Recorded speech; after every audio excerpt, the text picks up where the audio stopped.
ಪ್ರೇಮಾಸ್ cooking ಸಾಗಕ್ಕೆ ನಿಮಗೆಲ್ಲರಿಗೂ ಸ್ವಾಗತ. ಈ ದಿವಸ ನಾನು ಮಲ್ನಾಡ್ ಸ್ಪೆಷಲ್ ಎಳೆ ಹಲಸಿನಕಾಯಿ ಪಲ್ಯ ಮಾಡೋದು ಹೇಗೆ ಅಂತ ತೋರಿಸ್ತೀನಿ. ತುಳುವಿನಲ್ಲಿ ಇದಕ್ಕೆ ಗುಜ್ಜೆ ಅಂತಲೂ ಹೇಳುತ್ತಾರೆ.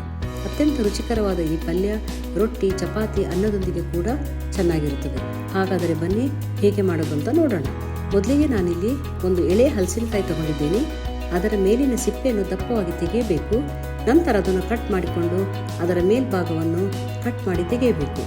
ಈಗ ಅದನ್ನು ಹೋಳುಗಳನ್ನಾಗಿ ಮಾಡಿಕೊಂಡು ಒಂದು ಬೌಲ್ಗೆ ಹಾಕಿ ನೀರು ಹಾಕಿಕೊಂಡಿದ್ದೇನೆ. ನಂತರ ಅದನ್ನು ಕುಕ್ಕರಿಗೆ ಹಾಕಿ ಸ್ವಲ್ಪ ಉಪ್ಪು ಹಾಕಿ ನೀರು ಸೇರಿಸಿ 2 ಸೀಟಿ ಕೂಗಿಸಬೇಕು. ಈಗ ಬೆಂದಿದೆ. ತುಂಬ ಮೆತ್ತಗಾಗುವವರೆಗೂ ಬೇಯಿಸಬಾರದು. ನಂತರ ನೀರನ್ನು ಬಸಿದು ತಣ್ಣಗಾಗಲು ಬಿಡಬೇಕು. ತಣ್ಣಗಾದ ಮೇಲೆ ಅದನ್ನು ಔಡು ಚೌಡು ಪುಡಿ ಮಾಡಬೇಕು. ಈಗ ಮಸಾಲ ರೆಡಿ ಮಾಡೋಣ. 1 ಟೇಬಲ್ ಸ್ಪೂನ್ ಕೊತ್ತಂಬರಿ ಬೀಜ ಹಾಕಿ ಸ್ವಲ್ಪ ಹುರಿದು ಅದಕ್ಕೆ 1 ಟೀ ಸ್ಪೂನ್ ಜೀರಿಗೆ ಹಾಕಿ ಚೆನ್ನಾಗಿ ಹುರಿಯೋಣ. ಅದನ್ನು ಒಂದು ಬೌಲ್ಗೆ ಹಾಕೋಣ.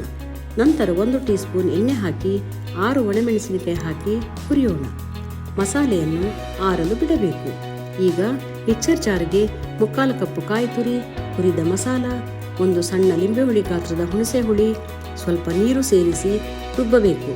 ತುಂಬ ನುಣ್ಣಗೆ ರುಬ್ಬಬಾರದು, ಔಡು ಚೌಡು ರುಬ್ಬಬೇಕು. ಈಗ ಒಂದು ಪ್ಯಾನ್ಗೆ 3 ಟೇಬಲ್ ಸ್ಪೂನ್ ಎಣ್ಣೆ ಹಾಕಿ ಅರ್ಧ ಟೀ ಸ್ಪೂನ್ ಸಾಸಿವೆ, ಅರ್ಧ ಟೀ ಸ್ಪೂನ್ ಜೀರಿಗೆ, ಸ್ವಲ್ಪ ಜಜ್ಜಿದಂಥ ಬೆಳ್ಳುಳ್ಳಿ 10 ಎಸಳು ಹಾಕಿ ಸ್ವಲ್ಪ ಫ್ರೈ ಮಾಡೋಣ.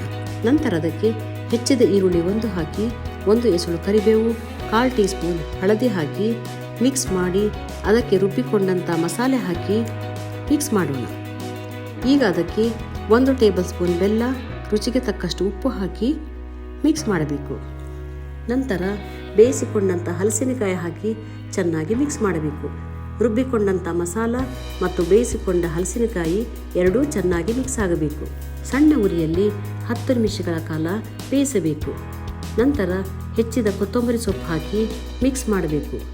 ಈಗ ಅತ್ಯಂತ ರುಚಿಕರವಾದ ಹಲಸಿನಕಾಯಿ ಪಲ್ಯ ರೆಡಿಯಾಗಿದೆ. ಚಪಾತಿ ಅಥವಾ ರೊಟ್ಟಿಯೊಂದಿಗೆ ತುಪ್ಪ ನೆಂಜಿಕೊಂಡು ಪಲ್ಯ ಹಚ್ಚಿಕೊಂಡ್ರೆ ರುಚಿಯೂ ರುಚಿ. ವಿಡಿಯೋ ನೋಡಿದ್ದಕ್ಕೆ ಧನ್ಯವಾದ.